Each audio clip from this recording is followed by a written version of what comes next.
Assalamualaikum warahmatullahi wabarakatuh.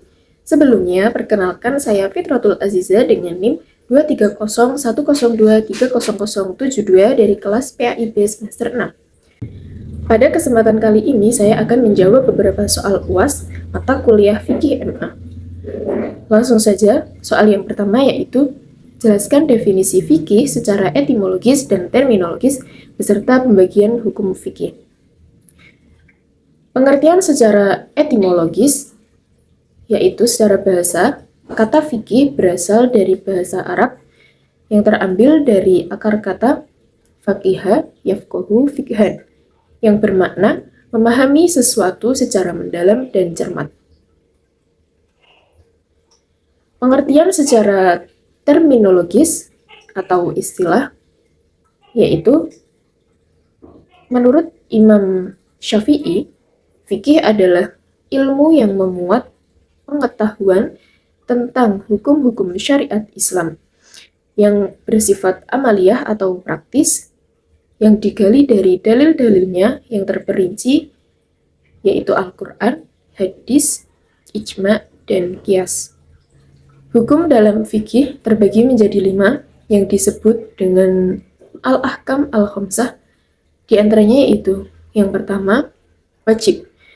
Wajib adalah perintah yang harus dilaksanakan dan apabila dikerjakan mendapatkan pahala, apabila ditinggalkan maka berdosa. Contoh dari wajib ini seperti sholat 5 waktu dan puasa Ramadan. Hukum yang kedua ada sunnah. Apabila dikerjakan mendapatkan pahala dan apabila ditinggalkan tidak berdosa. Contohnya seperti sholat duha, puasa Senin Kamis, dan lain-lain. Yang ketiga ada mubah. Mubah adalah segala sesuatu yang boleh dilakukan atau ditinggalkan, seperti makan, tidur, olahraga, dan sebagainya. Yang keempat yaitu ada makruh. Makruh adalah perbuatan yang dianjurkan oleh syariat Islam untuk ditinggalkan. Jika dikerjakan tidak berdosa, tetapi jika ditinggalkan akan mendapatkan pahala. Contohnya seperti sholat sambil menahan buang air. Yang kelima ada haram. Haram yaitu segala tindakan atau sesuatu yang dilarang dalam ajaran Islam. Jika dikerjakan berdosa, jika ditinggalkan berpahala. Contohnya seperti zina, mencuri, minum khamr, dan lain-lain. Lanjut soal yang kedua yaitu sifat hukum Islam, universalitas dan fleksibilitas. Universal itu berarti hukum Islam berlaku untuk semua manusia di semua tempat dan di semua zaman tanpa terbatas pada ras, bangsa, atau budaya tertentu. Dasar universalitas ini termaktub dalam Al-Quran, Surah Al-Anbiya ayat 107 yang menyatakan bahwa Nabi Muhammad diutus sebagai rahmat bagi seluruh alam semesta, bukan hanya untuk satu golongan. Maksud dari fleksibilitas sendiri yaitu hukum Islam memiliki kemampuan untuk beradaptasi dengan perubahan zaman, tempat, dan kondisi tanpa mengubah prinsip-prinsip dasar dari syariat. Contoh nyata dari fleksibilitas itu ya seperti seorang muslim yang sakit diperbolehkan tidak berpuasa. Lalu orang yang safar atau bepergian jauh itu boleh menjamak dan mengqashar sholat. Serta dalam keadaan darurat, seseorang itu boleh memakan makanan yang haram.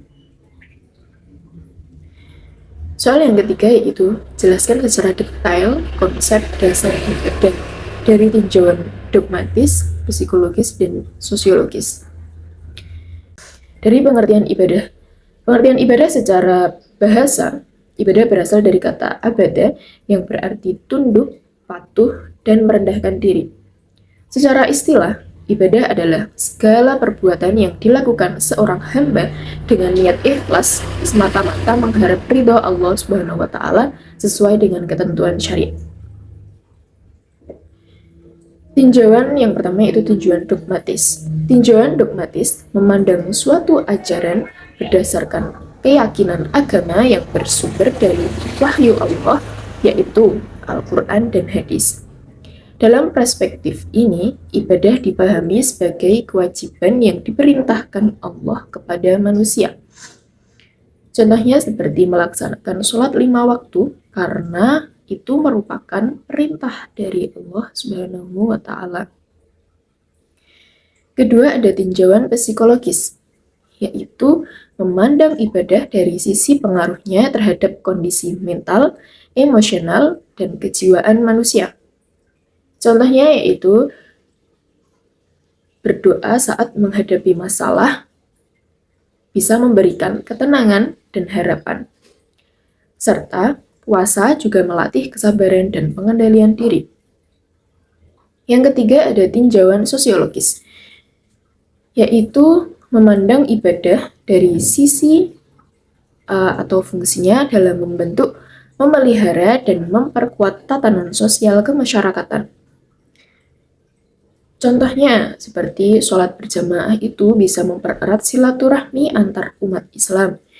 Ada juga zakat, itu membantu masyarakat yang kurang mampu dan mengurangi kesenjangan sosial. Soal yang keempat yaitu bagaimana relasi fikih dan ilmu pengetahuan modern. Berikan contoh kasus yang berkembang saat ini beserta pemecahan masalahnya.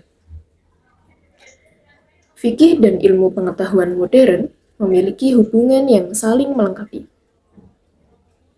Fikih sendiri itu berfungsi memberikan pedoman hukum berdasarkan Al-Quran, hadis, ijma, dan qiyas. Sedangkan ilmu pengetahuan modern memberikan data, fakta, serta temuan ilmiah yang membantu ulama dalam menetapkan hukum terhadap persoalan baru yang belum ada pada masa sebelumnya. Dengan perkembangan teknologi dan sains, banyak masalah kontemporer yang memerlukan kajian fikih agar umat Islam dapat menjalankan ajaran agama sesuai dengan perkembangan zaman tanpa meninggalkan prinsip syariat. Contoh kasus saat ini seperti hukum belanja dengan menggunakan paylater. Perkembangan teknologi keuangan telah menghadirkan berbagai metode pembayaran digital, salah satunya adalah paylater, yaitu layanan yang memungkinkan seseorang membeli barang atau jasa sekarang dan membayarnya di kemudian hari secara cicilan. Dalam kajian fikih, hukum paylater bergantung pada akad dan sistem yang digunakan. Jika harga barang, jumlah cicilan, dan waktu pembayaran itu telah ditentukan secara jelas sejak awal tanpa adanya bunga atau tambahan yang bersifat riba, maka transaksi tersebut pada dasarnya diperbolehkan. Namun, apabila terdapat bunga, pinjaman, atau denda keterlambatan yang menambah jumlah utang, maka hal tersebut termasuk riba yang diharamkan. Dasar larangan ini terdapat dalam Quran Surah Al-Baqarah ayat 275 yang menegaskan bahwa Allah menghalalkan jual beli dan mengharamkan riba. Solusi yang bisa diambil yaitu umat Islam sebaiknya memilih layanan yang bebas riba atau berbasis syariah, memahami akad sebelum bertransaksi, dan menggunakan paylater secara bijak sesuai kemampuan agar terhindar dari hutang yang memberatkan. Cukup sekian dari saya. Mohon maaf apabila terdapat banyak kesalahan. Kurang lebihnya mohon maaf. Wassalamualaikum warahmatullahi wabarakatuh.